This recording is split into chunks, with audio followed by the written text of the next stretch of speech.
A reading from the Rays of the One Light, Weekly Commentaries on the Bible and the Bhagavad Gita by Swami Kriyananda. Week 34. How should we meet our test? Truth is one and eternal. Realize oneness with it in your deathless self within. The following commentary is based on the teachings of Paramahansa Yogananda.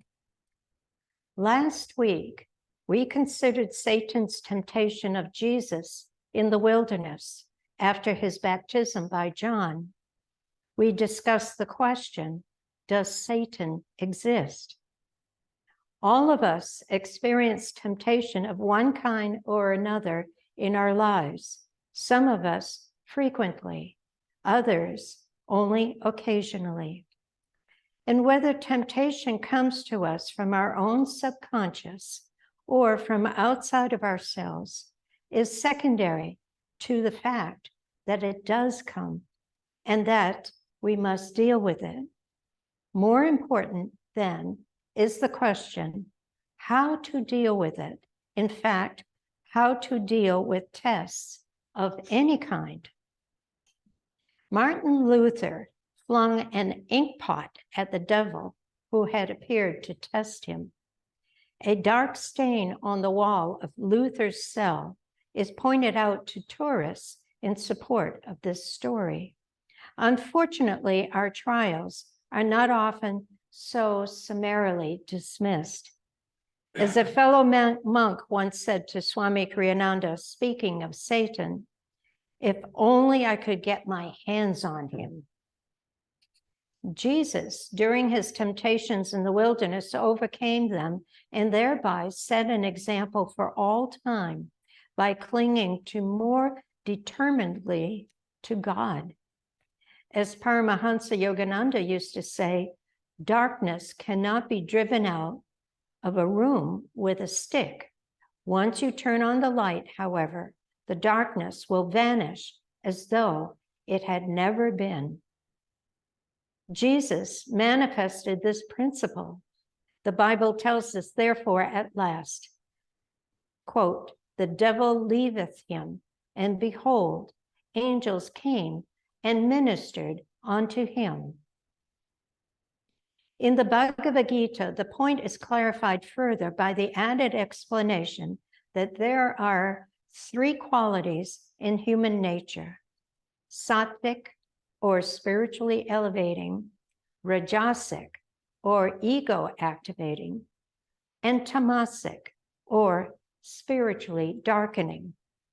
It is this triune aspect of human nature that the third chapter refers to with the words, "As fire is hidden by smoke, as a mirror is dulled by rust, and as an embryo is enclosed in the womb, so is the indwelling self enveloped by desire." Yogananda explained that each of these examples describes one of the qualities or gunas. Sattva guna, that which elevates our consciousness, can be freed of any identity with ego by a little puff of meditation and right affirmation. Rajoguna, which embroils the ego in restless activity, can be worked off with a little more and a little longer effort. Tamo guna, embracing as it does such mental states as laziness and stupidity, can only be outgrown in time, since it inhibits even the desire for self-improvement. The example Jesus gave us was intended more for those in whom sattva guna is predominant. But if you yourself find elements in your consciousness that resist even the effort to cling to God in prayer and meditation, don't despair. Patience, as it has been well said, is the fastest path to God. As long as your efforts take you steadfastly in the right direction, you will come out right in time. Remember Yogananda's words, a saint is a sinner who never gave up. If, however, your nature impels you, even against your will, to move in the wrong direction toward egoic desires and away from God, strive at least to detach yourself mentally from your wrong actions, which are induced by habit. The time will come when their own stored up energy will tire and diminish.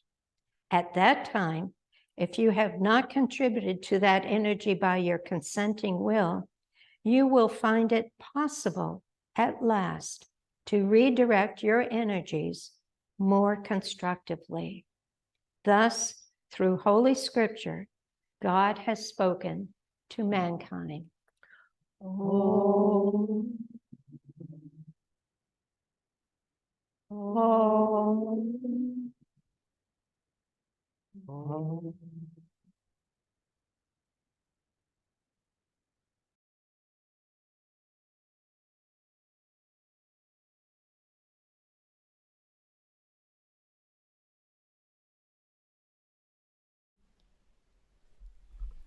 Buongiorno tutti. Sono Dhuti. Good morning, everyone. And my name is Dhuti over here in Ananda Sisi, and Kelly is with me in Ananda, Rhode Island. You're all with me on this little screen. And thank you again to Jean for doing the tech. It's not always an easy thing. Okay, let's have our Whispers from Eternity reading this morning is number 64. Teach us not to follow the will-o'-the-wisp of false happiness. Through the long night of error, we pursued the will-o'-the-wisp of false happiness. Gloom led only to deeper gloom. Our feet, struggling to follow the path of progress, often slipped into ruts and struggled through marshes of disillusionment. The deceiving Elmo's fire of passions lures many people to their doom. Thousands are sucked down into the bog of sense satiety. O divine friend, extinguish with thy breath this false light of destructive glee, which has so often misled thy children, headed for thy home. Light instead thy beacon of holy radiance, that every eager child pilgrim safely reach thy home.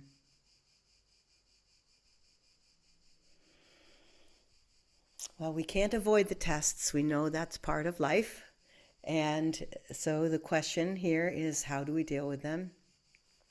Do we just sink deeper into the muck, or do we try to struggle out of those ruts of false hope and false happiness and lift our consciousness up higher, like the lotus emerging from the mud? Well, I have to tell a joke because it's always fun to have a joke. And this one I was reminded of this morning. Here in Assisi, sometimes in our house, there are 5 or 6 apartments. They're all Ananda devotees, and we often will have a Sunday brunch together.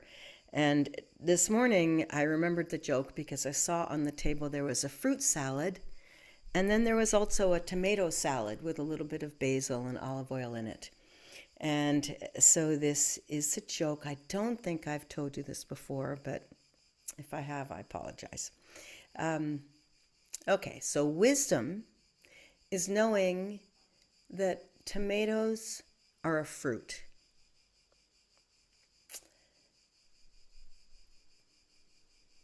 Common sense,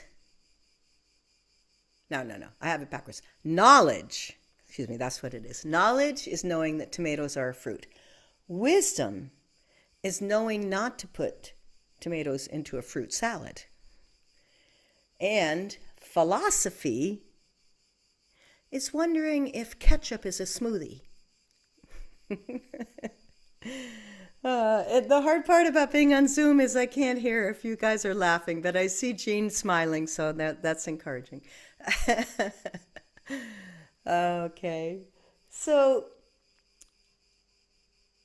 we had a big dose of some yoga philosophy in the reading today with the gunas.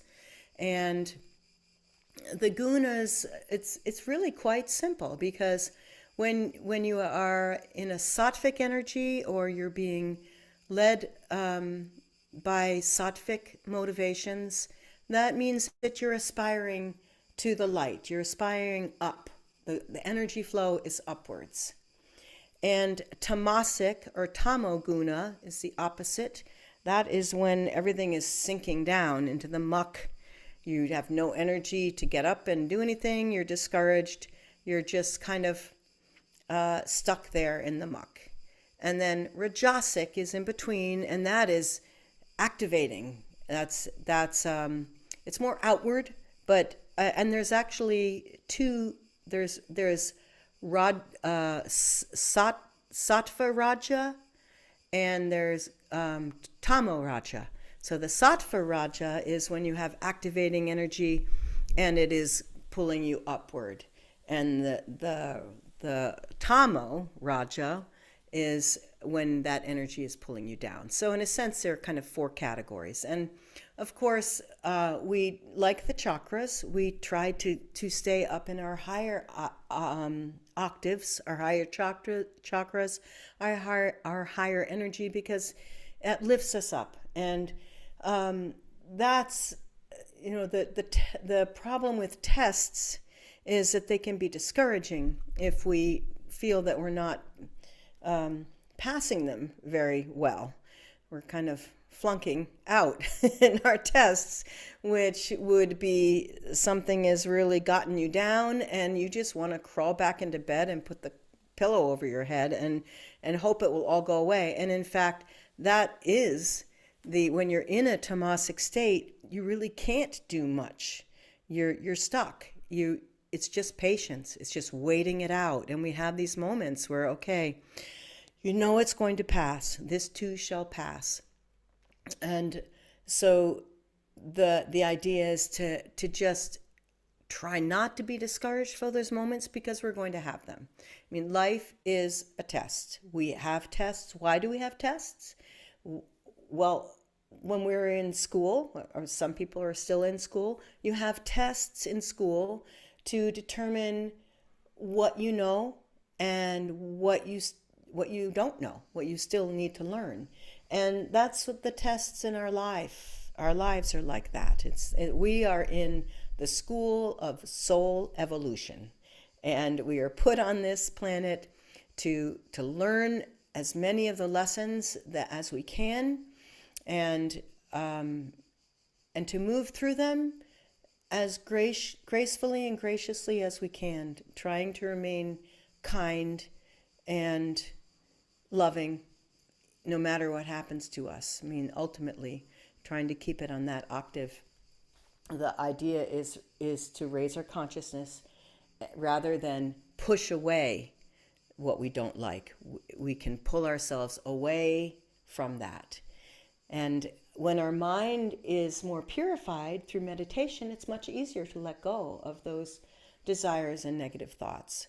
And so this is why meditation is so important. It's a chance every morning and every evening if you meditate twice, but certainly in the morning. What a beautiful way to start the day. We have a fresh start every day.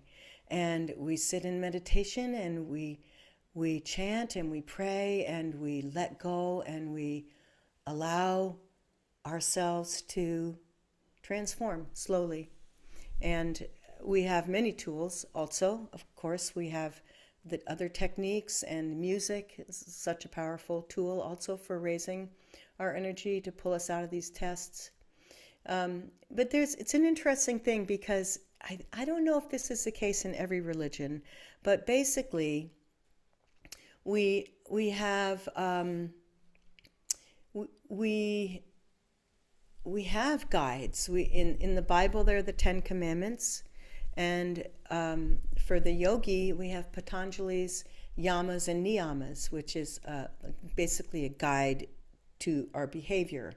and it's often called the Great Vows. And Patanjali's Yoga Sutras, the Yoga Sutras of Patanjali, are the basis of all yogic teaching. And Patanjali gave the eight-limbed path. That's a fundamental path that all people, no matter what their religion is, but everyone must follow. It's not designated by what guru you follow or what practices you maintain or strive to do, but it's just the right way of being. And basically, they're the do's and the don'ts. And for instance, non-attachment and non-deceit, non-covetousness, not wanting other people's things, and non-harmfulness. Those are the yamas. Those are the nons, and we want that. We want to try to behave and try to embrace all of those attitudes of living and behaving as we can. And the niyamas are more not so much actions, but attitudes, contentment, and austerity, and introspection, and openness to higher truths. And so you can study more about these. They are covered in the Raja Yoga class. It's a cornerstone of the yogic path, and just as the Ten Commandments are of the Christian path. And so it's a nice thing to maybe choose one that you think, okay. And I did this for about a few years ago. I focused on contentment. And it was amazing how it started slipping into every part of my life. And like once you make kind of, you put out an intention, you will find that things start coming to you and happening to you to allow you to practice that intention. And so I learned a lot, and I felt that I grew a lot too. So I think that's a good practice to try. Just pick one of those. So the basic thing is we have a choice. We always have a choice. And sometimes we don't always choose the correct action. The most important thing is not to get down on ourselves, because that just adds more downward pulling tamasic energy to what we've already, like, we really blew it. We made a mistake. Okay, move on. We all make mistakes. We all don't always get the answers right on the tests, right? So, I know for me, this is a hard one for me, because I go over it in my head. What could I have done differently? Why did I do that? How stupid. I know better than that, blah, blah, blah. But when I say, nope, don't even go there, and I nip it in the bud and just stop that thought pattern quickly, it's so freeing. It's quite amazing how, like, wow, that wasn't so hard to let go of that and not get stuck and dwell on what I'm doing wrong. And at the same time, and this is why self-study and introspection is important, you can't just say, well, I'm, blow it off callously, like, well, I'm not going to pay attention to that. There's a lesson there. This is why we're here. We're here to learn our lessons and pass our tests and work off our karma. I mean, basically, that's it. We came in with karma. My goal is I'm trying really hard not to create more karma in this lifetime. I think I've got my hands full just trying to to mitigate and nullify the effects of karma from my past lives that we bring in with us. So we don't be so hard on ourselves, because we are all going through this. If we weren't, we wouldn't be here. As Yukteswar said, we would be adorning some other planet, a planet with a higher consciousness and vibration. But this planet that we're on is perfectly aligned with our goals and what we are needing to do. It's giving us all of the opportunities and the support to try to work through as much as we can of all of our old habits and patterns and old karmas.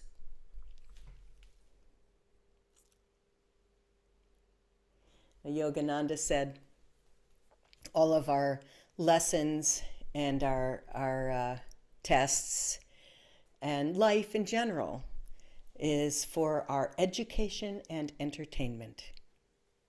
So I love to think of it that way. Okay, I get the education part, but am I really entertained when someone has just said something to me that is hurtful? And I'm like, but, that's not how I remember, whatever. And I start to get defensive or, no, that's not really entertaining. But if we can take a step back and see, yes, okay, at least listen, at least take this input, this feedback as, what if it is Master telling me right this second? Be careful, just pay attention, watch out for that one, rather than being defensive and hurt by someone's comments. It's really a hard dance, but if we can see it as it's all for our education so that we can pass our tests. The other thing that he said, so everything is fair, and in life, it's all just. There's nothing unfair. We're not a victim. It's all exactly what we had coming to us, in a sense. But so it's for our education and entertainment. And then Yogananda says, but how few are educated or entertained. So that's that's a good lesson for us right there, is to try to keep the right attitude and laugh and just life is just a dream, and we will wake up and we will have come so far.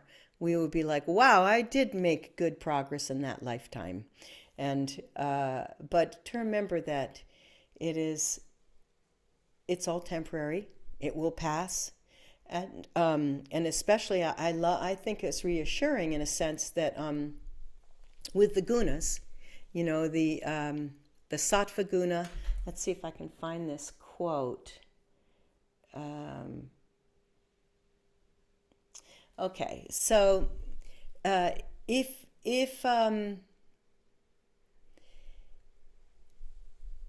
for instance, when Jesus said that statement, "Get thee behind me, Satan," he was able to do that because he was in a sattvic elevated space, and it happened. He was able to overcome that test and show us that no, we don't want to be tempted by these things of the world that Satan was offering to him. So if it's a sattvic guna, then just a little bit of a wind will blow it away. It doesn't take much. If it's rajasic, if you're in a rajasic space, it's going to take some work. It's going to take energy and determination and willpower and steadfastness and perseverance. And then it surely will pass and will go away. And with tamasic, this is what I found very interesting when I was reading, is there really isn't much you can do about it. You just have to wait it out. And that can be the hard part, especially if you're stuck in a dark place or a low energy for a while, for whatever reasons, whether it's psychological or physical, spiritual, emotional.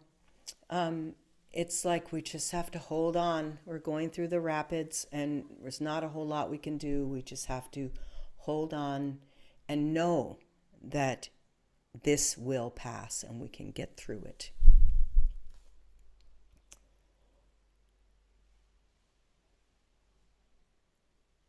There's one last point here that I wanted to make.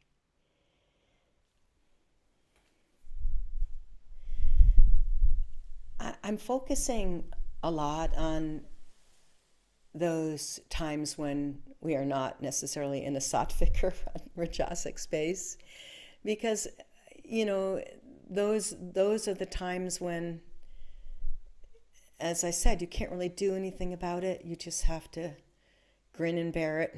You just have to try to be entertained by it. But don't be too hard on yourself, because we all go through it. I think I may have told this story before. And Asha tells the story of how she had flown from California to Italy, and then she spent some time in Ananda Rhode, and then she went on to India to visit a friend who had cancer and was probably not going to be staying in her body. And then she came back from India, and she was trying to catch a plane to the Holy Land to go on pilgrimage there. And somehow it just got to be too much. She missed the plane. It was late. She didn't have any place to stay. And she said, and I just went into a corner in the airport and I just huddled up and I cried. Now, if you know Asha, that's hard to imagine. Asha is a great inspiration, inspiring speaker, and everything about her is a real inspiration.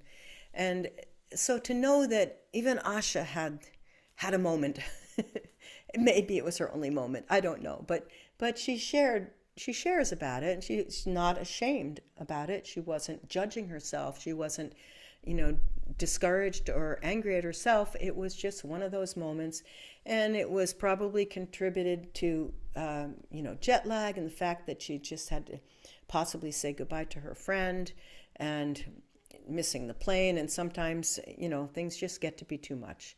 So when something like that happens, if we're able to say, oh, okay, this is one of those moments, and it's showing you where you're not quite making it, where you have a weakness. Rejoice in the fact that, oh, there's a spot that I need to work on, and be grateful that actually it's showing up, because we have to, otherwise you wouldn't know it was there. And that's what we have to do. That's our job, is to try to get rid of all of the things that are pulling us down into the muck, and encourage and all the things that lift us up. Choose those things that lift us up, and just keep praying, keep calling him, knowing he will respond at some point. You will be lifted back up, and you don't ever feel that that's it, like that's a permanent state, because it's just something we all go through. And we'll find ourselves closer and closer to God, to that consciousness of light and love and joy, where nothing can pull us down. And we're already so far along. The fact that we even have an interest in any of this shows how far we've come. So have faith. And the quote that I wanted to end with is when Jesus says,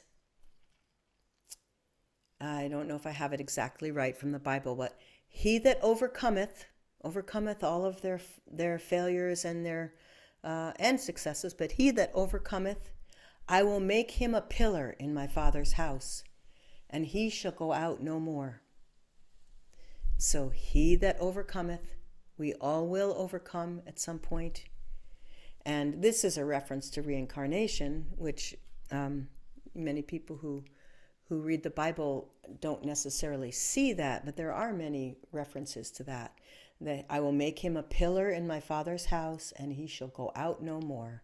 The whole reason we keep coming back is so we can learn the lessons and pass the tests so that we can graduate. And this is our destiny, every one of us.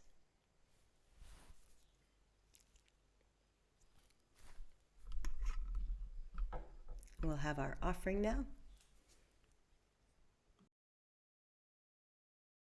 like to give and place it in your right hand and repeat after me. Divine Mother, I offer to thee the fruits of my labors. Bless this offering, that it serve as a channel to truth-seeking souls everywhere. Om, peace. Amen.